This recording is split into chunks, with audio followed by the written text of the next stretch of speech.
জামাত ত্যাগ করার শাস্তি।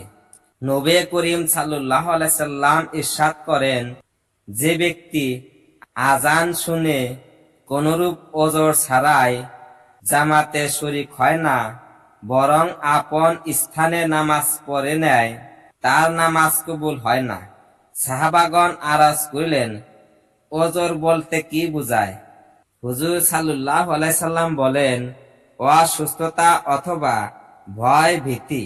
হযরত আবু দারদা রাদিয়াল্লাহু বলেন, আমি হুজুর সাল্লাল্লাহু আলাইহি সাল্লামকে বলিতে শুনিয়াছি, যে গ্রামে বা মাঠে কমপক্ষে 3 জন লোকও থাকে, অথচ তারা সেখানে জামাতে নামাজ পড়ে না, শয়তান তাহাদের উপর প্রভাব বিস্তার করে ফেলে।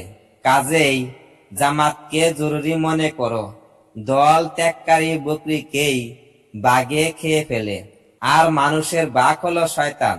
হুজুর সাল্লাল্লাহু আলাইহি সাল্লাম বলছেন, আমার অন্তর চায় কিছু সংখ্যক যুবককে অনেকগুলি জ্বালানি কাঠ সংগ্রহ করতে আদেশ দেই, তারপর আমি ওই সকল লোকের নিকট যাই যারা বিনা ওজরে ঘরেই নামাজ আদায় করে, সুতরাং তাদের বাড়ি ঘর আগুনে জ্বালাইয়া দেই।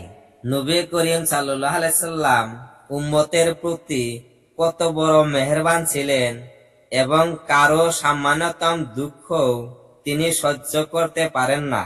তবুও জামাত ত্যাগকারীদের বেলায় তার এতই ক্রোধ যে তাদের ঘর বাড়ি পর্যন্ত জ্বালিয়ে দিতে প্রস্তুত ছিলেন। সুতরাং আমাদের উচিত যে জামাত ত্যাগ না করা।